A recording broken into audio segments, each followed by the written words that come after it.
বাঙালির অনেক ক্ষমতা, তবে বাঙালির সবথেকে বেশি যে ক্ষমতাটা রয়েছে এবং যেটা নিয়ে খুব চর্চা হয় সেটা হচ্ছে বাঙালি কিন্তু দারুণ গন্ধ পায়।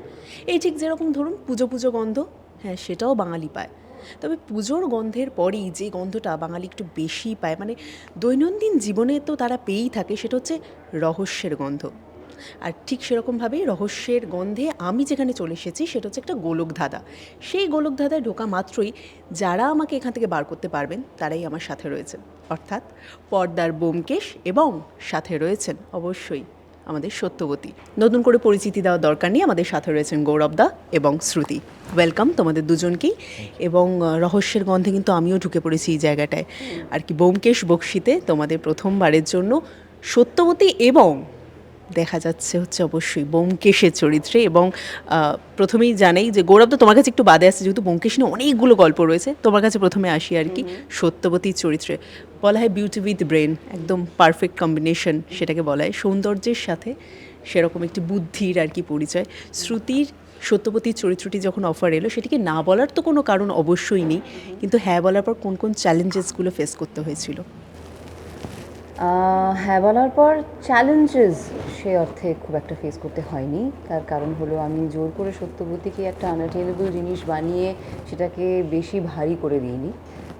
আমার অ্যাডভান্টেজ হলো যে আমরা সত্যবতীকে এই সিরিজে, এই সিজনে যে গল্পটায় দেখছি অর্থম অনর্থম, এটা সত্যবতীর ইন্ট্রোডাকশন। সত্যবতীর এখনও ব্যোমকেশের সঙ্গে বিয়ে হয়নি, সুতরাং আমরা সত্যবতীকে একটি ইয়াং মেয়ে ইন দ্য 1960s, বুদ্ধিমতী এডুকেটেড মেয়ে হিসেবে দেখছি এবং গল্পতে যা হচ্ছে ওর সাথে। সুতরাং I got the opportunity to interpret and explore Satyavati আমার ভাবে, আমার নিজস্ব ধরনে, আর সেটা আমি নিজের ধরনের করার চেষ্টা করেছি। মানে এইটা কখনো মাথায় এসেছে, আমি যেহেতু চ্যালেঞ্জেসের কথা বললাম, যে যেহেতু সত্যবতীর চরিত্রে আমরা এর আগেও দেখেছি আর কি অন্য অভিনেত্রীদের, সেক্ষেত্রে মনে হচ্ছে যে কোথাও একটা তুলনা টানার বিষয় হয়তো বা চলে আসতে পারে। তুলনা টানার বিষয় তো আসবেই, কিছু লোকে সেটা করবেও এবং সেটা স্বাভাবিক। সেটার থেকে ভয় পেয়ে গিয়ে বা সেটা নিয়ে বেশি ভাবনা চিন্তা করে তো কোনো লাভ নেই। সেটা শুধু সত্যবতীর চরিত্রে কেন, সেটা ব্যোমকেশকে নিয়েও করা হবে, সেটা অজিতকে নিয়েও করা হবে, এবং যে কোনো আইকনিক চরিত্র যেটা লিটারারি চরিত্র, ফিকশনাল চরিত্র, সেটা নিয়ে করা হয়, বিকজ এই চরিত্রগুলো জেনারেলি অনেক অ্যাক্টার্সরা অনেক ইন্টারপ্রিটেশনে করে থেকে থাকে। সুতরাং সত্যবতীকে নিয়েও করা হবে। আমার আগে যারা সত্যবতী করেছে তারা ভালো করেছে, খুবই ভালো করেছে, সবাই খুবই ভালো অভিনেত্রী, খুবই জনপ্রিয় অভিনেত্রী। তো আমি আশা করব যে দর্শক যতটা ভালোবাসা ওদের দিয়েছে আমাকেও দেবে। একেবারেই। এবং গৌরবদা, এক দশকেরও বেশি সময়ের পর তোমাকে আমরা পাচ্ছি, এবং অডিও স্টোরি এবং টেলিভিশনে ব্যোমকেশ হিসাবে তো পেয়েইছি, এবার আবার পর্দায় পেতে চলেছি তোমাকে ব্যোমকেশ হিসাবে। একটুখানি শুনি যে ব্যোমকেশের চরিত্রটা নতুন কিছুকে এলিমেন্ট দিলে, নাকি একেবারে ঠিক সাহিত্যের গল্পে যেরকমভাবে পড়েছি সেইভাবেই তুলে আনছো তুমিও? প্রথমেই বলবো যে এটা আমার সৌভাগ্য যে 3টে মাধ্যমে আমার ব্যোমকেশ করার সুযোগ। প্রথমে টেলিভিশন, তারপরে রেডিও, এখন ওটিটি। সেইটা কজনের ভাগ্যে সে সুযোগ আসে, সেইটা যেমন ভালো লাগছে, তার সঙ্গে এইটাও আমি ক্লিয়ার করে দিতে চাই যে আমি কোনো রকমভাবে ব্যোমকেশকে অন্য রকমভাবে দেখছি না। আমি ব্যোমকেশকে যেভাবে বইয়ের পাতায় দেখেছি একদম সেইভাবেই ব্যোমকেশকে তুলে ধরার চেষ্টা করছি, যাতে যারা দেখেন, যারা দেখবেন, তারা যাতে মনে করেন যে একদম বইয়ের পাতা থেকে উঠে আসা ব্যোমকেশ। যেটা অন্যরকম করা হচ্ছে সেটা ডেফিনেটলি অরিত্র স্টোরি টেলিং, অরিত্রর মেকিং, গল্প বলার ধরন, যেইভাবে প্রেজেন্ট করা হচ্ছে সেইটা একেবারে অরিত্রর নিজস্ব এবং অন্য কাজগুলোর থেকে আলাদা। তবেই না গিয়ে দর্শকের একটা ইচ্ছে হবে দেখার। ঠিক তাই। ঠিক যেরকম আমার একটুখানি অন্য বিষয় নিয়েও কথা বলার একটা ইচ্ছে হলো, যেহেতু সত্যবতী পাশে রয়েছেন, তাও আর কি ক্ষমা ঘেন্না করে দেবেন আপনি। সত্যবতী হিসেবে তো আরেকজনকেও দেখতে পাওয়া গেছে অন্য জায়গায় আর কি, তিনি কিছু বলছেন কি এই ব্যোমকেশকে দেখে এবার? সে খুবই এক্সাইটেড এবং অরিত্র ঋধিমার খুবই বন্ধু, অনেক দিনের বন্ধু, প্রায় ছোটোবেলার বন্ধু আর কি। তো এই কাজটা দেখার জন্য অপেক্ষা করে রয়েছে এবং বেস্ট উইশেস জানিয়েছে, এবং আশা করব একটা দারুণ কিছু আমরা করতে পারবো। ইনফ্যাক্ট ঋধিমার অনির্বাণ তো ওটিটি মাধ্যমেই করেছে ব্যোমকেশ, আমরা আবার ওটিটি মাধ্যমেই আসছি, তো ডাইরেক্ট কম্পিটিশন সেই অর্থে। কিন্তু ঋধিমা ইজ ভেরি এক্সাইটেড, মানে ও তো বলছে আমি কবে দেখতে পারি, তো দেখা যাক। ঠিক তাই। আর বাঙালি চ্যালেঞ্জ নিতে ভালোওবাসে বটে। এই যে ডাইরেক্ট কম্পিটিশন বললে আর কি, সেটা তো দেখার বিষয় হবেই। এবার একটু বলা যায় যে সময়কালটা তুলে ধরা হচ্ছে, সেই সময়কালটার সাথে বর্তমান প্রজন্মকেও তো তোমরা একইভাবে এই সিরিজটার প্রতি আগ্রহী করতে চাইছো, তো তারা কিভাবে কানেক্টেড হতে পারবে আর কি? কারণ এখনকার সময় কিন্তু বইতে তারা খুব একটা আর আটকে থাকে না, তারা ওই অডিও স্টোরি শুনে সেইভাবে হয়তো ব্যোমকেশকে চিনেছে, তারাও কিভাবে আগ্রহী হবে? আর যারা 90s তারা তো অবশ্যই আগ্রহীত হবেই। তোমরা কিভাবে দেখছো, কিভাবে তারা কানেক্টেড হতে চলেছে এই সিরিজটির সঙ্গে? হ্যাঁ, এটা খুব ইন্টারেস্টিং প্রশ্ন। এটার উত্তর তো অ্যাকচুয়ালি দর্শকই দিতে পারবেন। তবে আমরা যেটা চেষ্টা করেছি, যেটা বললাম, যে যেহেতু এতবার ব্যোমকেশ হয়েছে বিভিন্ন মাধ্যমে, এই ব্যোমকেশকে একটু অন্যরকমভাবে প্রেজেন্ট করার চেষ্টা হয়েছে, কিন্তু একেবারেই বইয়ের পাতার ব্যোমকেশকেই তুলে ধরার চেষ্টা হয়েছে, যাতে সেইটা যারা বইগুলো পড়েও নি তারা যাতে সেই স্বাদটা পায়, শরদিন্দুবাবুর লেখার স্বাদটা পায়। এবং তার সঙ্গে সঙ্গে আমার মনে হয় যে যে সময়টাকে তুলে ধরা হয়েছে, অরিত্র একটু সময়টাকে পাল্টেছে, যেই সময় লেখা তার থেকে আরেকটু এগিয়ে নিয়ে এসেছে। এটা 1960s গল্প দেখানো হচ্ছে এবং 1960s ব্যোমকেশকে আমরা দেখতে পাচ্ছি।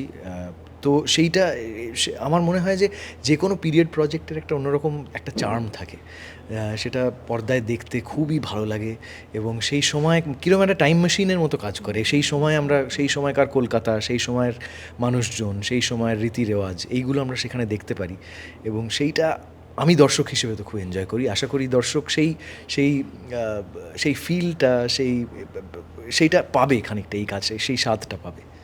তোমার কাছে একই প্রশ্ন নেই? আমার মনে হয় ব্যোমকেশ বা ফেলুদা বা এই ধরনের কোনো গল্পই ইররেলেভেন্ট হয়ে যেতে পারে না বাঙালির জন্য, বিকজ এটা আমাদের কালচার, আমাদের আপব্রিঙ্গিং, আমাদের জীবনযাপনের ধরনের মধ্যেই রয়েছে লিটারেচারটা। আর আজকের দিনে হতে পারে লোকজন একটু কম বই পড়ছে, কিন্তু যারা বই পড়ে তারা বই পড়ে, সেটার সঙ্গে সময়, জেনারেশন, কোনো জিনিসেরই কোনো সম্পর্ক নেই। আর যারা বই পড়েছে, যারা এই ধরনের গল্প দেখতে পছন্দ করে, তারা তো অবভিয়াসলি ইন্টারেস্টেড হবেই ব্যোমকেশ দেখতে। সুতরাং আমার মনে হয় না যে আমাদের নতুন করে ব্যোমকেশকে রেলেভেন্ট করে তোলার কোনো দরকার আছে। It is relevant. ব্যোমকেশ নামটাই যথেষ্ট একদম। এবং দর্শকেরা সেটার প্রতি ইন্টারেস্টেড হবে। এক্ষুনি ফেলুদার কথা উঠলো, সাকসেসফুল ফেলুদার চরিত্রে যাকে আমরা বরাবর দেখে এসেছি, এবং তিনি কি দেখেছেন এই টিজারটি? মানে আমি সব্যসাচী বাবুর কথা বলছি আর কি। টিজার দেখেছেন? আমি খুবই এক্সাইটেড হয়ে দেখিয়েছি এবং বলেছেন যে খুব ভালো লাগছে। ট্রেলারটা দেখার অপেক্ষায়। আমার তো নতুন কোনো কাজ, ইন্টারেস্টিং কোনো কাজ হলে আমি চেষ্টা করি বাবা মাকে সেটা ইমিডিয়েটলি দেখানোর, এবং এই ক্ষেত্রে তো বটেই। আশা করব ভালো লাগবে। আচ্ছা, বাড়িতে কখনো ফেলুদা ব্যোমকেশ এই রকম কখনো যুদ্ধে তোমরা নেমেছো গৌরবদা? একেবারেই না। একটা বাড়িতে লস্ট ব্যাটলে গৌরব কেন না? এবং বাড়িতে আসলে কাজের কথা খুবই কম হয়। তো সেই সেই জায়গার থেকে বাবা খুবই খুশি, বাবা মা দুজনেই খুব খুশি যে আবার ব্যোমকেশ করছি, একটা অন্যরকমভাবে করার চেষ্টা হচ্ছে। দেখার জন্য ওয়েট করে আছেন। কি অদ্ভুত বিষয় এটা না, মানে একই বাড়িতে একজন সাকসেসফুল ফেলুদা রয়েছেন, আবার তারই ছেলে সাকসেসফুল ব্যোমকেশ আর কি। মাধ্যমে তিনি ব্যোমকেশ আর কি রাজত্ব করছেন ব্যোমকেশ হিসাবে। মানে একই বাড়িতে বাঙালির প্রিয় গোয়েন্দা দুজনই ঢুকে পড়েছেন। তোমার প্রিয় গোয়েন্দাকে? আমার প্রিয় গোয়েন্দা বাঙালি প্রিয় গোয়েন্দা, কিন্তু দেখো আমি তো ব্যোমকেশ ছাড়া কোনো উত্তর দিতে পারবো না এখন, ঠিক। সুতরাং আমাকে ব্যোমকেশই বলতে হবে। তো ব্যোমকেশ। কিন্তু সত্যবতীও তো বেশ ভালো গোয়েন্দাই কিন্তু।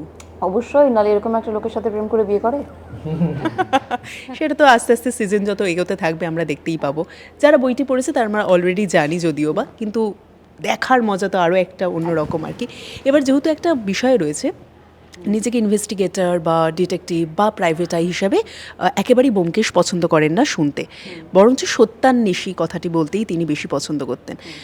যেহেতু তোমরা নিজেরাও এই চরিত্রগুলোর মধ্যে দিয়ে ঢুকেছো, আমি সেই হিসাবে বলবো কতটা সত্যের সাথে কাজ করার দিকে তোমরা এখন পাও জায়গা, বা মনে হয় যে এখনও সেই সত্য মানে সততাটা বজায় রেখে সত্যের সাথে কাজ করা যায় চরিত্রটার প্রতি? ধরো, সেটা তো প্রত্যেকটা অ্যাক্টরের নিজের ব্যক্তিগত ব্যাপার। আমার মনে হয় সে কতটা অনেস্টলি নিজের চরিত্রটা ফুটিয়ে তুলতে পারছে, কতটা অনেস্ট এফর্ট দিতে পারছে, সেটা তো আমার মনে হয় সেটাই সবার করার চেষ্টা থাকা উচিত।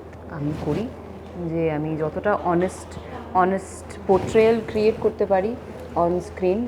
আমরা তো একটা সত্যি ক্রিয়েট করারই চেষ্টা করি অ্যাজ অ্যাক্টার্স অন স্ক্রিন।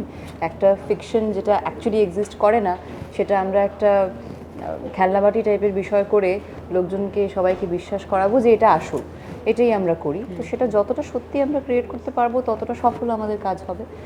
আমি সেই চেষ্টাটা করে আমার মনে হয় বাকি অনেকেই করে। গৌরবদা? আমারও একই মত, মানে আমার মনে হয় সৎভাবে কাজ করাটাই তো কাম্য, এবং আমার মনে হয় সবাই সেটাই করে, মানে সেই জায়গাটা, হ্যাঁ, চরিত্রের নিজের কাজের প্রতি সততা থাকে, এবার সেইটা সবচেয়ে ইম্পর্টেন্ট। সেইটা থাকলে তবেই না একটা ভালো কাজ হবে, তবেই না সেইটা দেখা যায়। দর্শক যখন দেখেন একটা কাজ, তার মধ্যে কতটা সৎভাবে এই কাজটা করা হয়েছে সেইটা পরিষ্কার বোঝা যায়, যে দায়সারাভাবে করা হয়েছে না সৎভাবে করা হয়েছে। তো সেইটা খুবই ইম্পর্ট্যান্ট, এবং সেইটা আমার মনে হয় সবাই করেন, সবাই করার চেষ্টা করেন অন্তত। একটা বিষয় থাকে যেটা হচ্ছে বর্তমান সমাজে দাঁড়িয়ে সবাই কিন্তু এখন খুব বেশি যে বিষয়গুলো থাকে সেগুলো নিয়ে বেশি একটুখানি তারা কথাবার্তা বলে। যদি বর্তমান সময়ে দাঁড়িয়ে ব্যোমকেশকে পোর্ট্রে করা হতো ওই বইয়ের বাইরে গিয়েও, তাহলে তুমি কি চেঞ্জ করতে চাইতে ব্যোমকেশের চরিত্রটার মধ্যে দিয়ে? কিছু চেঞ্জ করতে চাইতাম না, কারণ সেই সময় দাঁড়িয়েও ব্যোমকেশের একটা সোশ্যাল কমেন্ট্রি কিন্তু রয়েছে সব জায়গাতেই। এই ক্ষেত্রেও নকশাল মুভমেন্টের কথা উঠে আসছে, অনেক কিছু আসছে, এবং শরদিন্দুবাবুর লেখার মধ্যে স্বদেশি মুভমেন্টের কথা অনেকবার উঠে এসছে। তো সোশ্যাল কমেন্ট্রিটা কিন্তু ব্যোমকেশের গল্পের মধ্যে রয়েছে। তো অটোমেটিক্যালি যদি ব্যোমকেশকে আজকের দিনে নিয়ে আসা হতো, সেখানেও একটা সোশ্যাল কমেন্ট্রি থাকতো। এই যে যুদ্ধ চলছে এখন পৃথিবীতে, সেটা নিয়ে কথা উঠতোই, অবশ্যই উঠতো। ব্যোমকেশ ভীষণই সচেতন একজন মানুষ সেই অর্থে। এবং পোশাকটা বোধহয় একটু হয়তো বদলে যেত, তখন আর ওই মানে জিন্সে হয়তো চলে যেতেন ব্যোমকেশ, আর কি বোঝা যেত অ্যাকশনের দিকটায় বেশি চলে যেতেন। না, অবশ্যই, কারণ সে ধুতি পাঞ্জাবিটা পরা কিন্তু এটা ব্যোমকেশের ফ্যাশন সেন্সের জন্য নয়, কারণ সেই সময় দাঁড়িয়ে অনেক বেশি বাঙালিরা ধুতি পাঞ্জাবি পরতেন। মানে উত্তম কুমার তো ধুতি পাঞ্জাবি পরে শুটিংয়েও যেতেন, মানে সেটা এখন কোন অভিনেতা অভিনেত্রী করে, কারণ পোশাকের ধরনটাই বদলে গেছে। তো ব্যোমকেশের বা সত্যবতীর বা অজিতের যে পোশাক আশাক আমরা স্ক্রিনে দেখে অভ্যস্ত, সেটা সময়ের একটা প্রতিচ্ছবি। তো আজকের দিনে যদি ব্যোমকেশ হতো, তাহলে তো আজকের দিনে জামা কাপড়ই পরতো। একটু অরিত্রদার পরিচালনার দিকটায় আসি, যে এক একজন পরিচালকের তো এক এক রকম পার্সপেক্টিভ থাকে। অরিত্রদার পার্সপেক্টিভটা কীরকম ছিল একটুখানি শুনি। খুব ক্লিয়ার। অরিত্র সেনের সঙ্গে আমি আগেও কাজ করেছি, এই সেকেন্ড টাইম কাজ করে আমার মনে হলো হি really knows what he wants. কোনো কনফিউশন নেই, কোনো টাইম ওয়েস্ট নেই অন সেটে। যেটা করতে চায় সেটা খুব সিম্পলভাবে, ডিরেক্টভাবে বোঝায়, সেভাবেই করে। আর খুবই ওপেন টু কোলাবোরেশন।